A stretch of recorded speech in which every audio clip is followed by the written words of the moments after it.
How is it going, guys? We are working on the GR86 today. We've already fixed the fitment issues in the rear without having to roll or trim any of the fender, which was my goal. We installed all those different Cusco arms. If you haven't seen that video yet, definitely check it out above. We're running with an 18 by 9.5 plus 45 with a 255 tire all around, so a super meaty setup. The front isn't gonna require as much work as the rear, but there is still an issue that we need to address. So let's get the car up in the air and I'll show you guys exactly what I'm talking about. So the clearance issues with an 18 by 9.5 plus 45 with a 255 tire are gonna be on the inner side. You don't really have to worry about the wheel clearing the fender since you have plenty of room out there. But if we look here, I've got the wheel fully locked to the left. It's kind of dark up there and you can't really see it, but the tire is making contact with the fender liner. If we go over to the driver's side, you can see right there, that is where it's rubbing along with up here. That's obviously not what we want to see because it's eventually going to rub through that fender liner and get to the metal that's behind there. So what do we need to do? Right now with the plus 45 offset, that sucks the wheels in towards the center of the car, and we need to push them out to gain just a bit more clearance. And the way we're gonna do that is with some wheel spacers. These are 5mm wheel spacers. I'm hoping that this is gonna give us enough clearance. We may need to jump to a 10, but we'll start here for now and see where we end up. However, running wheel spacers causes a whole nother dilemma. The OEM wheel studs on the car are not long enough to run these wheel spacers. You should only be running up to a 3mm spacer on the OEM studs because you want to ensure that you're getting enough thread engagement. Anything longer than that, and you want to install some extended wheel studs, which is exactly what we're going to be doing today. These are some ARP extended wheel studs. They're obviously longer, which I've been told is better to a certain degree. They're also stronger. A lot of people run into the OEM wheel studs on these cars snapping on them. You don't have to worry about that with these, and most importantly, they're going to allow us to run our wheel spacers. We're gonna start with the front because it's the easier of the two, and then we'll move to the rear. It's pretty straightforward. We just need to remove the brake caliper and the rotor, and then that gives us access to the wheel studs. We'll wanna start by removing the 12mm bolt that's holding the brake line in place. Obviously, this is an aftermarket coilover, so yours may look a little bit different. There's gonna be two 19mm bolts on the back side of the caliper holding in place, one up top and one on the bottom.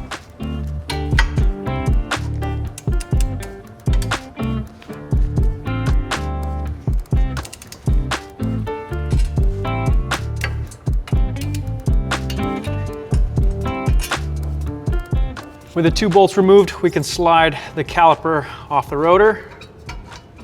And then I'm just gonna rest it on the lower control arm.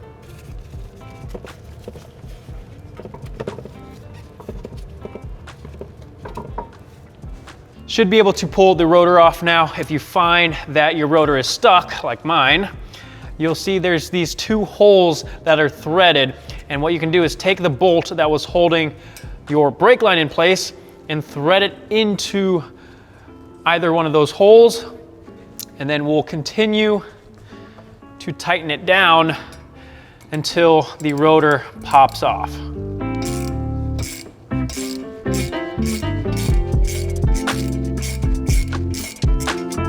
There we go. Voila.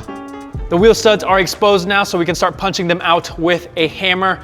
You're gonna wanna work on the one in this position here because it has the most room in the back, so when you're punching them out, you don't damage anything. So make sure you rotate this as you go.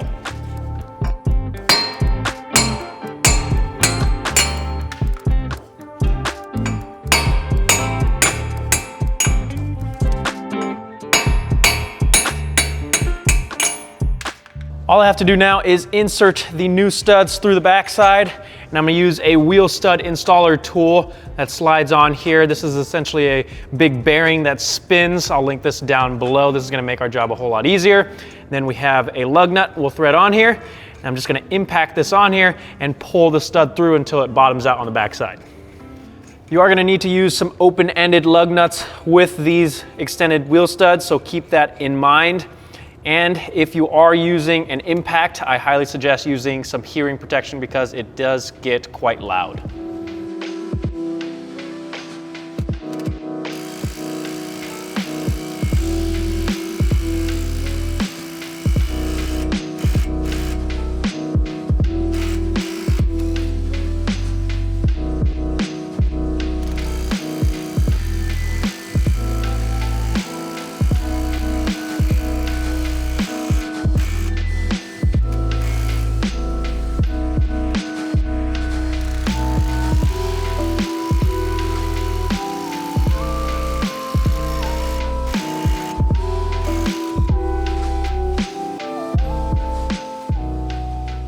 We've got all 5 of the wheel studs installed, so we can slide our rotor back on.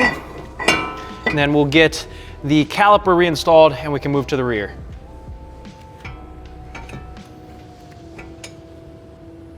We're gonna wanna torque the 2 caliper bolts to 59 foot-pounds. And obviously don't forget to reinstall the bolt that holds your brake line in place. One thing to note before we move on to the rear, the fronts on the GR86 are the same as the previous gen, but on the BRZ they have a new aluminum knuckle design that may interfere with removing the OEM studs or installing the new studs. So if you have a 2nd gen BRZ, keep that in mind.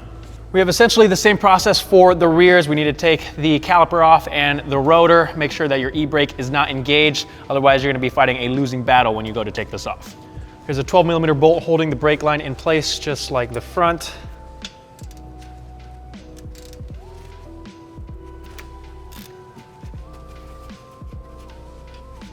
If you're installing OEM linked wheel studs, you can skip this step, but because I'm installing extended wheel studs, we need to remove the ABS sensor. It's just a 10mm bolt.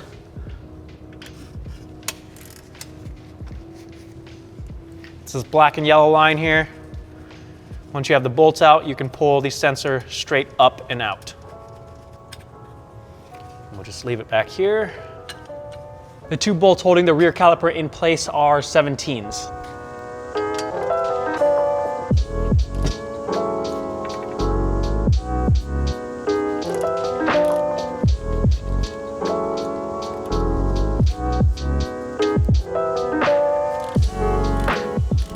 We're gonna take the caliper and go up and over, and then I'm just gonna use a zip tie to hang it here while we work on the studs. Just wanna make sure there's no stress on that brake line. Let's see if we can pull this rotor off. There we go. It's time to start hammering away again. You're gonna have the most room to pull the stud out in this bottom left-hand corner here. So rotate it to work on the stud that's in that location and continue rotating it as you go.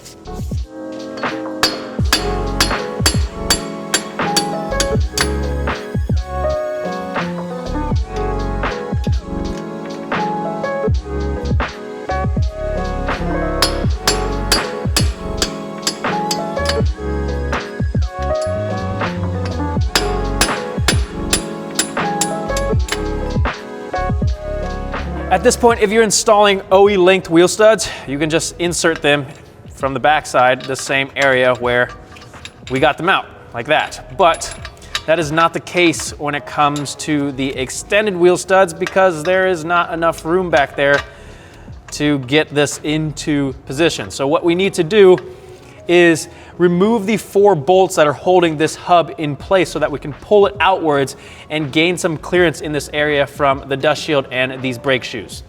On the backside, you can see the 4 14mm bolts around the axle that are holding the hub in place. Go ahead and remove those.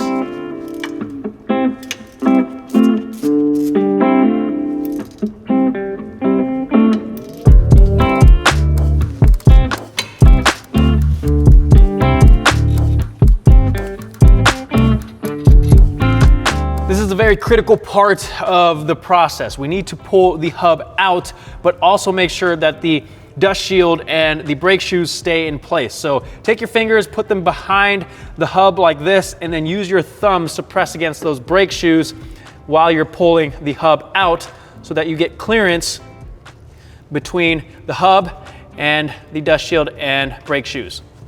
While you're doing this, pay attention to the dust shield and its orientation because it's going to want to shift. Make sure you have it clocked the right way so that you can get the most clearance and pull the hub out as much as you can so you have room to get the stud in there. I have it pulled out, I think, as far as I need. So we're going to insert a stud into the bottom left-hand corner here and rotate the hub. And there we go. We'll insert each one, get the hub reinstalled, and then we can tighten these down.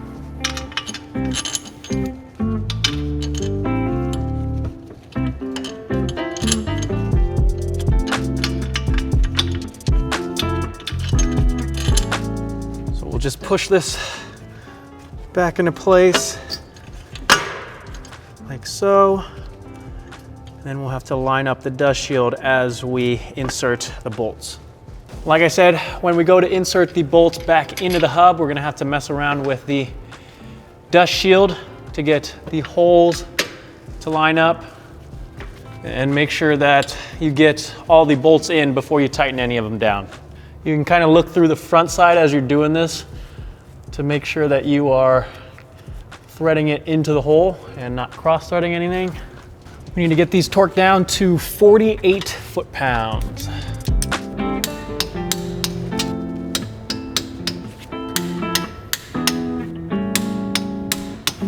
Time to use our wheel stud installer again.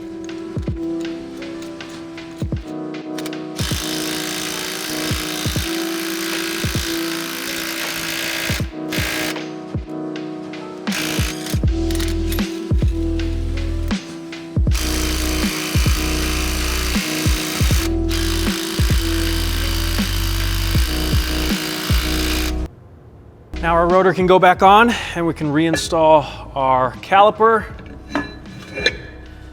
and we should be set. We need to torque the 2 caliper bolts in the rear to 49 foot-pounds.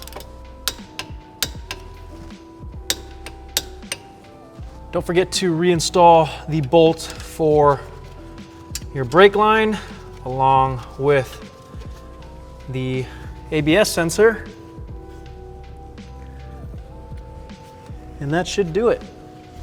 We've got the studs installed, both fronts and rears. Now we can install our 5mm hub-centric spacer. I would highly suggest you go with a hub-centric spacer to make your life easy. This fits up perfectly, so we can throw the wheel back on.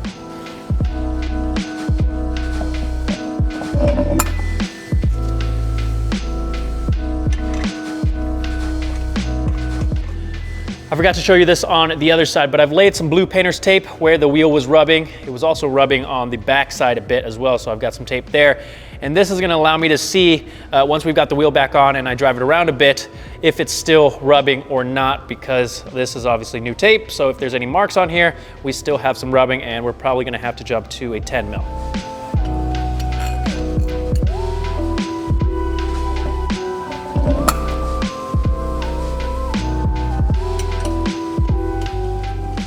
After doing a bunch of 3-point turns in the warehouse, the car is back up in the air. I took a look at the tape. We are all clear on the passenger side. On the driver's side, there's still a little bit of rubbing on the upper side of the fender liner, but we aren't rubbing anymore on the lower side or the chassis, so that is fantastic. Before we make the jump to the 10mm spacer, I still have one more trick up my sleeve that I'm pretty positive is gonna alleviate this issue, but that's gonna be a whole nother video.